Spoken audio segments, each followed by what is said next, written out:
Hello and good morning to all of you and welcome to your own channel RS Tutorial. So today I am going to explain you Riemann integrability of continuous and monotonic function. But in this lecture we will see two theorems, first for continuous and second for monotonic.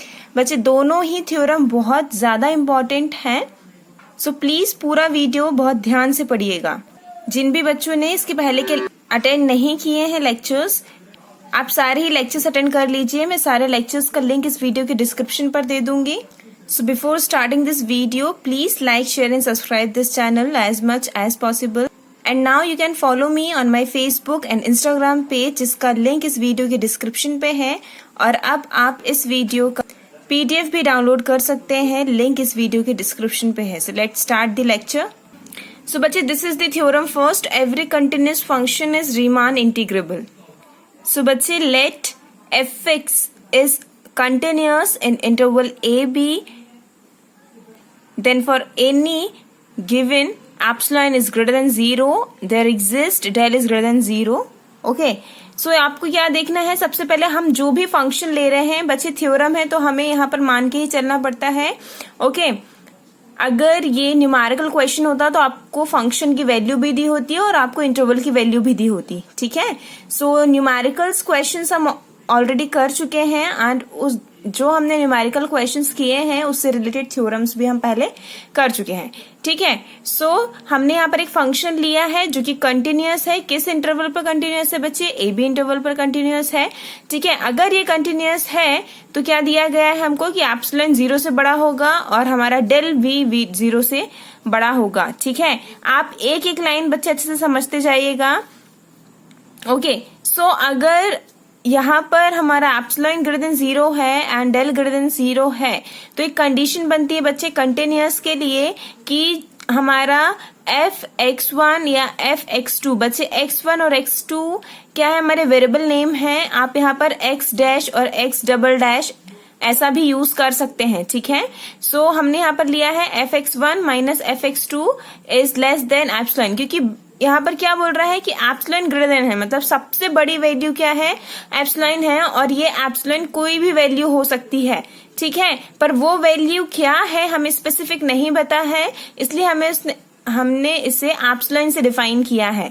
Okay, so यही बोल रहा है कि जो दो function है, इन दो functions का जो डिफरेंस है उनका मॉड आएगा, वो वैल्यू क्या होगी बच्चे, लेस देन होगी. किससे? एप्सिलॉन की वैल्यू से. ओके, सो सिमिलर ये वैल्यू यहाँ पर भी बता रही है कि x1 x2 एक वैल्यू है और इनके डिफरेंस का मॉड भी क्या होगा, लेस देन डेल होगा for all x1 x2 belongs to AB. आप एक एक लाइन का मतलब बहुत अच्छे से समझिएगा, क्योंकि अगर आपको समझ में आ गया आपको रटना नहीं पड़ेगा थ्योरम. ठीक है, जनरली बच्चे रटते हैं थ्योरम. सो आप देखिए यहाँ पर x1 एंड x2 दो वैल्यूज बता रही हैं. ठीक है, AB एक इंटरवल है, जिसने स्टार्टिंग से क्लासेस अटेंड करी है तो उससे समझ में आ रहा होगा. AB एक इंटरवल है, दो वैल्यूज दी हैं जैसे कि 0 और 1. ठीक है, सो ये दो वैल्यू दी है, माना A की वैल्यू 0 है एंड B की वैल्यू 1 है. सो A 0 और 1 ये इंटरवल है और इसी के बीच में मैंने बताया है कि जो हमारा इंटरवल है इसको हम पार्टीशंस में डिवाइड करते हैं, मतलब 0 से 1 के बीच में जितनी भी वैल्यूज आती है हम सब काउंट कर सकते हैं. सो जितनी भी वैल्यूज आती है उसमें से कोई दो वैल्यू हमने लिया है जिसको हमने किया है x1 और x2 कहा है. अंडरस्टैंड? सो यही कह रहा है कि ये दो वैल्यू x1 और x2 इस इंटरवल पे बिलोंग करते हैं. ठीक है, और इनका ही डिफरेंस लेस देन एप्सिलॉन है, सॉरी डेल है. और यही वैल्यूज, दो वैल्यूज को जब हम फंक्शन पे वैल्यू रखेंगे तो उसका मॉड निकालने पर भी ये एप्सिलॉन से छोटी ही होगी. Understand? Now let's move. So बच्चे let's move to the next statement. Let P is equals to, what is P बच्चे? यहाँ पर P क्या है? P एक इंटरवल है, सॉरी पार्टीशन है इंटरवल का. ठीक है, सो AB जो पार्टीशन था उसको हमने इंटरवल्स में डिफाइन कर दिया है, x0 x2 up to xn. Okay, so partition है किस इंटरवल का? AB इंटरवल का, with norm P less than del. बच्चे नॉर्म पी क्या होता है ये मैंने अपनी फर्स्ट लेक्चर या सेकेंड लेक्चर पे आपको बताया था डेफिनेशंस पे, कि जो हम पार्टीशंस डिफाइन करते हैं हर पार्टीशन के बीच में एक डिफरेंस होता है, जैसे कि x1 और x0 के बीच में एंड x1 एंड x2 के बीच में, ठीक है। सो ये पार्टीशंस की हर वैल्यू के बीच में एक स्पेसिफिक डिफरेंस होता है बच्चे। ये डिफरेंस में जैसे आपने इसका एक डिफरेंस निकाला, यहाँ एक वैल्यू मिली, इसका एक डिफरेंस निकाला, यहाँ एक वैल्यू मिली, और ये जो वैल्यूज मिलती हैं एक दो, है ना, ऐसे बहुत सारे पार्टीशंस होंगे और हर पार्टीशंस के लिए क्या होगी, आपको एक एक वैल्यू मिलेगी उनके डिफरेंस की। और ये डिफरेंस में जो आपको वैल्यू मिलती है, जैसे यहाँ पर भी एक और मिली है ना, सो ऐसे जो डिफरेंस में जो वैल्यूज मिलती है, इन वैल्यूज में जो सबसे बड़ी वैल्यू होती है that is your P norm for the partition P। Okay, so यही हमारा P नॉर्म है, और ये P नॉर्म की वैल्यू भी क्या है, लेस देन डेल है, ये कह रहा है यहाँ पर। Understand. So since fx is continuous, हमने माना है कि अगर fx कंटिन्यूअस है इन इंटरवल a b, सो इन सब इंटरवल xi -1 एंड xi, तो अगर ये ए बी इंटरवल पर कंटिन्यूअस है तो हमारे इसके सब इंटरवल पर भी कंटिन्यूअस होगी। और ये सब इंटरवल हमने कहाँ से लिया है बच्चे, यहाँ से लिया है, ठीक है। इस पूरे ए बी इंटरवल को हमने इतने छोटे छोटे पार्टीशंस में डिवाइड कर दिया है, और यहीं कहीं पर होगा एक आपका xi -1 और एक टर्म होगी xi, ठीक है। सो अगर ये इस पूरे पर कंटिन्यूअस है तो इस छोटे से पार्ट पे भी कंटिन्यूअस ही होगा, क्योंकि ये छोटा सा पार्ट भी इसी पूरे का हिस्सा है। आ रहा है समझ में। सो हमारा LUB and GLB, LUB is least upper bound and GLB is greatest lower bound, इस फंक्शन fx के लिए भी इस इंटरवल पर एग्जिस्ट करेगा, ये कह रहा है, ठीक है। So next is let points, हमने दो पॉइंट्स लिए हैं AI एंड BI, ठीक है। सो ये AI और BI किस पे बिलोंग कर रहे हैं, आपके जो इंटरवल सब इंटरवल पे अगर बिलोंग कर रहे हैं तो यहाँ पर देखिए जो कैपिटल MI है, capital MI is the biggest value. मैंने इससे पहले भी लेक्चर्स में बताया है कि अगर आपका इंटरवल डिफाइन है, ठीक है, जैसे कि ये इंटरवल डिफाइन है और इस इंटरवल पे एक बड़ी वैल्यू मिलेगी आपको और एक छोटी वैल्यू मिलेगी, क्योंकि ये इंटरवल कुछ भी हो सकता है, ऐसा भी जा सकता है। हमारा ग्राफ जो है बच्चे, ग्राफ बताती हूँ मैं, ये ऐसा भी ग्राफ जा सकता है, ये कांस्टेंट भी जा सकता है, ये नीचे भी जा सकता है ना। सो दो वैल्यूज आपको हमेशा मिलेगी आपके पार्टीशन पे, तो दोनों वैल्यूज में से एक वैल्यू डेफिनेटली बड़ी होगी और एक वैल्यू डेफिनेटली छोटी होगी। सो जो बड़ी वैल्यू होगी that is your capital MI and जो छोटी वैल्यू होगी that is your small MI, ठीक है। सो इंटरवल पे हमारा AI और BI लिया है हमने। सो कैपिटल MI की वैल्यू हमारी आई है FBI एंड स्मॉल MI की वैल्यू आई है FAI। Okay, this is your equation second. Now since आपका जो AI एंड BI है इसका डिफरेंस भी लेस देन डेल होगा, ओके। और अगर आप इसकी फंक्शन पे वैल्यू रखेंगे so your function is less than epsilon. Why? Because हमने ये यहां से लिया है बच्चे, आप देखिए, ध्यान से देखिए ये दोनों स्टेटमेंट को। आप अगर यहाँ पर देखेंगे तो यहाँ पर x1 x2 लिया था, ठीक है, यहाँ पर हमने AI BI लिया है। तो जो ये हम टर्म्स लेंगे जो हमारे इंटरवल पे बिलोंग करेगी वो हमेशा किससे छोटी होगी बच्चे, डेल से, ठीक है। पर हम जब इसी वैल्यू को फंक्शन पे रखेंगे, आप यहाँ पर देखिए ये स्टेटमेंट और ये स्टेटमेंट, तो यहाँ जब हम फंक्शन पे वैल्यू रख देंगे so that function value will be less than epsilon, ठीक है, एप्सिलॉन से छोटी होगी। This is your equation third. So बच्चे from equation second and third आप देख सकते हैं यहाँ पर हमारा capital MI minus small MI, okay, यहाँ पर ये आ गई वैल्यू। बट आप यहाँ पर देख सकते हैं कि FBI माइनस FAI यहाँ पर ये वैल्यू है और यही वैल्यू यहाँ पर भी दी गई है। So this will be removed on only, यहाँ पर एप्सिलॉन ही आएगा, ठीक है। आप यह कह सकते हैं कि अगर हमने इसको इससे माइनस किया है और ये दोनों माइनस होने के बाद इससे कैंसिल हो जाएंगे। यहाँ समझ में आ रहा है? थोड़ा सा एक शायद स्टेप यहाँ पर मिस है, मिस नहीं है एक्चुअली, आप कोई सिर्फ समझना है और लिखना नहीं है कि ये वैल्यू जो है यहाँ पर माइनस पे, ये दोनों वैल्यू देखिए यहाँ पर सेम है। So this will be cancelled out, only ये बच्चे एप्सिलॉन ही रिमेन रह जाएगा, ठीक है। This is your equation fourth, okay. Now हम यहाँ पर लेंगे UPF एंड माइनस LPF, मतलब हमारा अपर Riemann sum minus lower Riemann sum. Okay, so you know the value of upper Riemann and lower Riemann. This is the standard value for these two. Okay, so यहाँ पर हमने standard values रख दी है। अब आप यहाँ पर देख सकते हैं कि क्या कॉमन ले सकते हैं बच्चे हम। यहाँ पर जो भी हमारी लिमिट जा रही है है ना, वही हम लिमिट लेंगे। सो हम यहाँ पर लिमिट लेंगे i is equals to 1 to n। Okay, ये कॉमन आ गया बच्चे, है ना, और mi यहाँ से हमारा डेल एक्स आई भी कॉमन आ गया। इतना समझ में आया?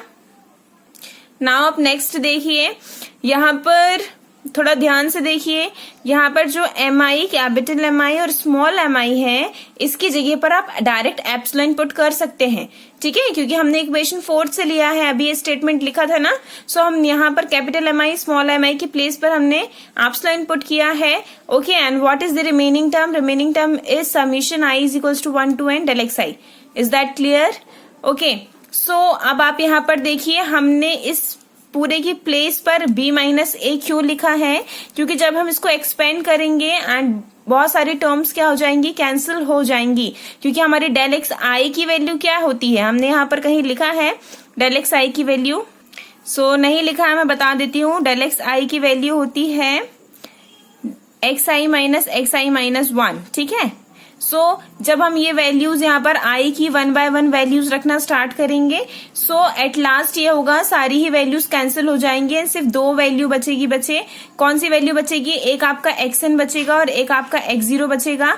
ओके, सो यहाँ पर xn की प्लेस पर आएगा आपका b। क्यों? यहाँ पर देखिए, यहाँ से लिया हमने आपका पार्टीशन, xn की जगह पर आपका क्या दिया है बच्चे? b के इक्वल है ना xn, और x0 इक्वल है a के, ठीक है। सो यहाँ से हम वैल्यू उठाएंगे, तो यहाँ पर xn की वैल्यू है b और x0 की वैल्यू है a, ठीक है। सो ऐसे आएगा b माइनस a यहाँ पर। अंडरस्टूड? किसी को कोई भी इश्यू है सो प्लीज कमेंट, क्योंकि ये मैं पहले भी थ्योरम्स में और क्वेश्चंस में यूज कर चुकी हूँ। जिन बच्चों ने पहले वीडियोस देखा होगा उन्हें आ गया होगा, ठीक है, और जिनने नहीं देखा होगा उन्हें मैंने भी बता दिया। ओके, फिर भी कोई इश्यू है सो प्लीज कमेंट। नाउ यहाँ पर आया b माइनस ए। अब यहाँ पर डायरेक्ट हमने एप्सिलॉन कैसे लिखा है, लेट्स सी हियर। बच्चे यहाँ पर हमें सिर्फ एप्सिलॉन ही बचना चाहिए। आप ऐसा कर सकते हैं कि ये पूरी टर्म को अगर आप यहाँ पर ऐसे कर सकते हैं कि let epsilon b minus A is equals to, sorry यहाँ लिख देती हूं मैं, is equals to epsilon dash. अगर आप ऐसा यहाँ पर लिख देते हैं, ठीक है, so this will be changed into epsilon dash, ठीक है। सो आपका थ्योरम प्रूव्ड हो जाएगा। बट आप एक और काम कर सकते हैं क्या, कि आपको यहाँ पर अगर एप्सिलॉन के नीचे b माइनस ए डिवाइड में अगर आपने मान लिया, सो this will be cancelled out and only यहाँ पर एप्सिलॉन बचेगा, ठीक है। सो आप ऐसा डायरेक्ट कैसे लिख सकते हैं बच्चे, यहाँ पर b माइनस ए, आप जहां भी आपने इससे पहले एप्सिलॉन की वैल्यू एप्सिलॉन ली थी, अब वहां पर आप हर जगह b माइनस ए कर दीजिए, ठीक है। क्यों? क्योंकि हमें एप्सिलॉन ही चाहिए है एट लास्ट। ओके, इसलिए आपने जहां जहां एप्सिलॉन यूज किया है अब वहां b माइनस ए अगर आप लिख देंगे, so this theorem will be proved. अगर आपको इसको करने में प्रॉब्लम हो रही है, सो आप यहाँ पर ये वाला भी अप्लाई कर सकते हैं, ठीक है। ये वाली टर्म एप्सिलॉन डैश परफेक्ट रहेगा, कोई भी प्रॉब्लम नहीं है, कहीं मार्क्स नहीं कटने वाले, ठीक है। सो b माइनस ए मैंने यहाँ पर कर दिया है, और कहा हमने एप्सिलॉन यूज किया था, यहाँ पर एप्सिलॉन है, इसको b माइनस ए कर देंगे। हम क्यों कर देंगे ये भी मैं आपको बता रही हूँ, इसमें क्यों कोई प्रॉब्लम नहीं है, ठीक है। यहाँ पर भी हम क्या कर देंगे, b माइनस ए कर देंगे। ओके, सो हम क्यों कर रहे हैं बच्चे, ये b माइनस ए लेने से कोई भी प्रॉब्लम क्यों नहीं आएगी, क्योंकि एक ये कांस्टेंट वैल्यू है। एप्सिलॉन क्या वैल्यू है ये हमें नहीं पता, ये हमने माना है, तो अगर हम एप्सिलॉन की जगह पर एप्सिलॉन अपन b माइनस ए भी मानेंगे तो कोई प्रॉब्लम नहीं है, ठीक है। बट हमने पहले एप्सिलॉन क्यों माना था, क्योंकि हमें पता नहीं था कि लास्ट में हमें इसको प्रूफ करने के लिए इसे कैंसिल करना पड़ेगा, ठीक है। सो आप यहाँ पर चेंज कर सकते हैं, कोई इश्यू नहीं है। जिन भी बच्चों को इश्यू है सो आप यहाँ पर ये वाला मेथड भी अप्लाई कर सकते हैं, ठीक है। So this is your complete first theorem. Now let's move to the next monotonic theorem. So बच्चे let's see here, if f is monotonic on AB then f belongs to RAB, मतलब कि हमारा function Riemann integrable है, ये हमें prove करना है। ये कंटिन्यूअस के जैसे ही है बच्चे, कुछ चेंजेस हैं। सो चेंजेस कहाँ हैं मैं आपको कंप्लीट थ्योरम एक्सप्लेन कर देती हूँ। सो देखिए यहाँ पर हमने माना है कि f एक मोनोटोनिक इंक्रीजिंग फंक्शन है हमारे इंटरवल AB पे, ठीक है। जैसे कि हमने कंटिन्यूअस पे माना था, आप कंपैरिजन करते जाइए ताकि आपको ज्यादा अच्छे से कंसेप्ट दिमाग पर बैठ जाए और रटना ना पड़े, ठीक है। सो लेट्स सी हियर, यहाँ पर भी हमने पार्टीशंस माना है, हमारा x0 से xn as it is partition हमने पहले डिवाइड किया था, इस पे भी किया है, be any partition on A B. और अगर ये क्या होता है, ठीक है, सो जो पी नॉर्म है वो क्या है बच्चे, epsilon by P F B minus F A plus 1, ये हमने माना है, क्योंकि हम जब ये पूरा थ्योरम प्रूफ करेंगे सो एट लास्ट, जैसे कि हमने वहां पर बी माइनस ए लिया था ना, एप्सिलॉन बस लिया था पहले, फिर उसको बी माइनस अपॉन में बी माइनस ए लेना पड़ा था, क्यों, क्योंकि हमें लास्ट में कैंसिल करना था।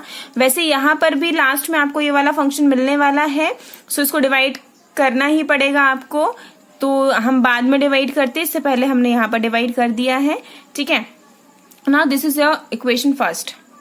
बच्चे ये स्टेटमेंट पहले वाले थ्योरम के स्टेटमेंट जैसा ही है, since F is a monotonic on A B then it is a monotonic on the interval this, ठीक है। जैसे कि हमने पहले किया था कि अगर ये कंटिन्यूअस है तो इस सब इंटरवल पे भी होगा, ठीक है। सो वी हैव, सो ऐसे ही पिछले वाले थ्योरम के जैसे ही यहाँ पर एक हमें क्या मिलेगा बच्चे, कैपिटल एम आई और एक स्मॉल एम आई। जैसे कि मैंने पहले बताया था कि इंटरवल है, इसमें से जो बड़ी वैल्यू है that is your capital M I and जो छोटी वैल्यू है that is your small M I. तो जो फंक्शन की वैल्यू आएगी that is your fx1 and fxi है, this is okay. So fxi and xi minus 1 are LUB and GLB of function. इसमें से एक जो लोएस्ट वैल्यू होगी, ओके, तो वो क्या होगी आपकी, एक ALB होगी और एक JLB होगी, एक LUB एक GLB, ठीक है। सो इसी इंटरवल पे हमें जैसे कि डेल XI की वैल्यू मैंने अभी बताई थी इससे पहले, ठीक है, वही यही है XI माइनस XI माइनस 1, ठीक है। सो इसके लिए भी एक एप्सिलॉन, हम यहाँ पर एप्सिलॉन लिखे थे ना पहले, सो एप्सिलॉन की प्लेस पे हमने यहाँ पर क्या लिखा है, epsilon FB minus FA plus 1, ठीक है। जो हमने एप्सिलॉन की वैल्यू यहाँ पर मानी थी यही वैल्यू हम यहाँ पर रखेंगे, ठीक है। सो आपको सिमिलर वैसे ही लेना है UPF माइनस LPF, और वैसे ही इसकी वैल्यूज को डिफाइन करना है जैसे कि हमने डेफिनेशन से लिया था, ओके। ये स्टैंडर्ड डेफिनेशन होती है, जैसे कि मैं आपको पहले भी वीडियोस में बता चुकी हूँ। अब इसमें से हम यहाँ से कॉमन लेंगे क्या, summation i is equals to 1 to n, okay. So जब हम यहाँ पर ये कॉमन ले लेंगे बच्चे, सो यहाँ पर डेल XI, ठीक है, ये कॉमन लिया है, दैट्स इट, कुछ नहीं किया है इसमें और, ठीक है। अब आप यहाँ पर थोड़ा सा ध्यान से देख लीजिए कि यहाँ पर डेल XI की प्लेस पर आप क्या पुट कर सकते हैं बच्चे। सो यहाँ पर जो डेल XI की वैल्यू ये थी ना बच्चे, डेल XI की वैल्यू हमने ये मानी थी और इसकी इक्वल ये वैल्यू आई थी, मतलब अगर ये इसके इक्वल है सो ये इसके भी इक्वल होगा, ठीक है। So in the place of del XI हमने यहाँ से उठा के रखी है ये एप्सिलॉन वाली वैल्यू यहाँ पर, अंडरस्टूड। और इन दी समीशन के अंदर पर क्या वैल्यू आएगी, MI capital MI minus small MI, but हमने यहाँ पर क्या वैल्यू रखी है, FXI माइनस FXI माइनस 1। कहाँ से रखी है बच्चे हमने ये FXI माइनस 1, यहाँ से रखी है, ठीक है। यहाँ पर देखिए हमने कैपिटल MI की वैल्यू मानी थी और स्मॉल MI की वैल्यू मानी थी, वो यहाँ से उठा के रखी है, ठीक है। इतना समझ में आया, लेट्स मूव।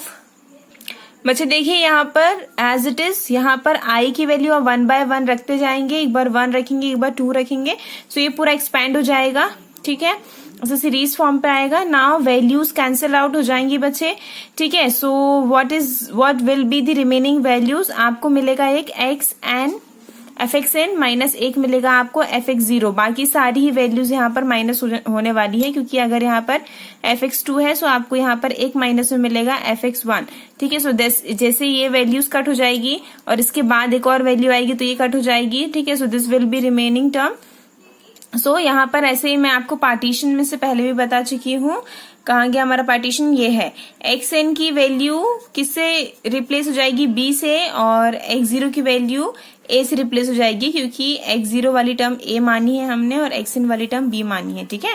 सो यहाँ से हमने उठा के वैल्यूज रखी हैं, ओके। सो आप देख सकते हैं यहाँ पर +1 है, बट हम यहाँ पर डायरेक्ट +1 लिख सकते हैं क्योंकि ये ऑलरेडी बड़ी वैल्यू है, ठीक है। सो इस बड़ी वैल्यू में अगर आप थोड़ा सा और वैल्यू ऐड कर देंगे तो कोई भी चेंजेस नहीं होने वाले हैं, ठीक है। सो हम यहाँ पर +1 ऐड करेंगे and this will be cancelled out, okay. And what will be the remaining, so ये जब कैंसिल आउट हो जाएगा सो यहाँ एप्सिलॉन बस बचेगा बच्चे, and this is your function integrable है, प्रूव्ड हो गया। ठीक है, सो ये दो थ्योरम्स हमने की है बच्चे, एक कंटिन्यूअस एक मोनोटोनिक, बहुत इंपॉर्टेंट थ्योरम है और सिमिलर भी है। आई होप आपको समझ में आ गई होगी। अगर आपने कंटिन्यूअस अच्छे से समझा होगा तो मोनोटोनिक बहुत ईजी है। ओके, सो सिर्फ चेंजेस क्या है, एप्सिलॉन लेने में आपके चेंजेस हैं, that's it. So thank you for watching this video. I hope आपको ये थ्योरम समझ में आई हो। कोई इश्यू हो so please comment, please like, share and subscribe this channel for more videos. Thank you and have a nice day and keep smiling.